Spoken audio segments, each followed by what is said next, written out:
Que a graça e a paz de Cristo seja com todos nós, conectados com a palavra.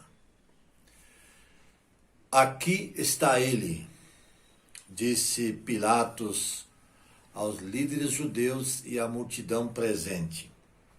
Quando ocorreu o julgamento do Senhor Jesus, primeiro foi julgado no Sinédrio, que era a instância máxima da religião judaica, e ali ele recebeu a sentença de que devia ser morto.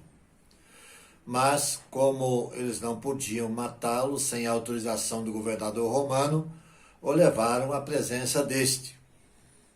Ele detinha o poder de poder condenar alguém à morte ou não.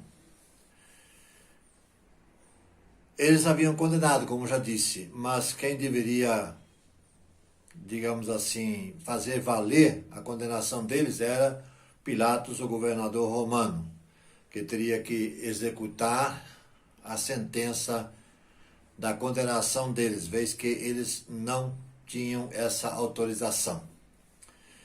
Depois de o Sinédrio ter emitido a sentença de morte, então levaram o condenado e, ao mesmo tempo, o Senhor Jesus Cristo, o Messias que veio ao mundo, o coautor de toda a criação, que, segundo nós lemos, Jesus estava presente quando todas as coisas foram criadas, e que veio ao mundo como Messias, como Salvador, como Redentor da humanidade.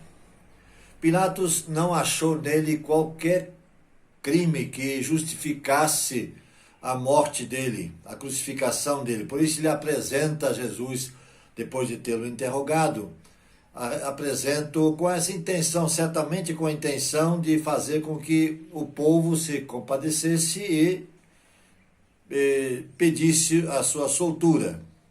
O evangelista João, ele registra essa situação do capítulo 19 do Evangelho segundo João, de 11 a 14. Diz assim: Jesus respondeu: não terias nenhuma, ele fala com Pilatos, né? Jesus respondeu a Pilatos: não terias nenhuma autoridade sobre mim, se não te fosse dada de cima. Por isso aquele que me entregou a ti é culpado de um pecado maior. Daí em diante Pilatos procurou libertar Jesus, mas os judeus gritavam: se deixares esse homem livre, não és amigo de César. Quem se diz rei opõe-se a César. Ao ouvir isso, Pilatos trouxe Jesus para fora, sentou-se na cadeira de juiz, num lugar conhecido como pavimento de pedra, que em aramaico é Gábata. E era dia de preparação para a semana da Páscoa, por volta do meio-dia. Eis o rei de vocês, disse a Pilatos aos judeus. Aqui está ele, aqui está o homem. Jesus já havia sido açoitado e por conta disso está cheio de vergões nas costas. Já o haviam coroado com uma coroa de espinhos, mas ainda assim, e apesar de tudo, Jesus mantém o seu porte real. Ele continua sendo o Verbo eterno. Ele havia se revestido de humanidade, tornando-se o Filho do homem. O Deus se tornou carne, Deus encarnado, que estava sendo oferecido como sacrifício para a salvação de todo aquele que crê. Nesse sentido, Pilatos diz: eis aqui o homem, aqui está ele. Pilatos não achou nenhuma culpa, mas sentiu-se encurralado pelos judeus, que naturalmente tinham acusações a fazer e que o deixariam em maus lençóis diante do César. E então ele não teve outra saída senão dizer: crucifiquem-o. O que vamos fazer de Jesus?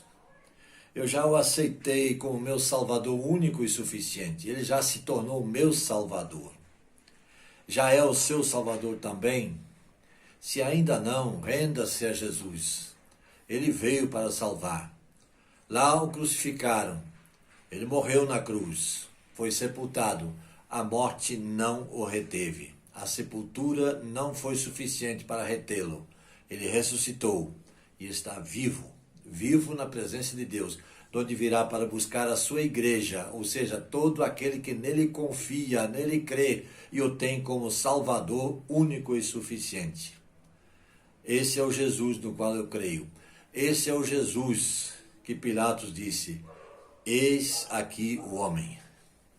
Que Deus possa clarear em sua mente, em seu coração, e deixar isso muito certo, que você possa crer de todo o coração nesse Jesus, que há de perdoar os seus pecados mediante a confissão e reconhecimento e confissão, e você se sentirá firme, alegre e feliz, porque há de continuar trilhando os passos enquanto aqui na terra estiver, com a certeza de que na eternidade estará com ele nos céus. Que Deus o abençoe. Vamos orar nesse momento. Quero convidá-lo a alguns momentos de dedicação de tempo agora, alguns instantes apenas. Vamos em oração a Deus. Senhor nosso Deus, obrigado por teres enviado Jesus ao mundo. Obrigado porque Ele é o nosso Salvador. E obrigado a Deus porque Ele, apesar de passar tudo pelo que passou, Ele continua sendo o Senhor e Rei. Porque Ele venceu, inclusive, o inimigo maior. Venceu a morte. Ele é o primogênito dentre aqueles que saem da sepultura.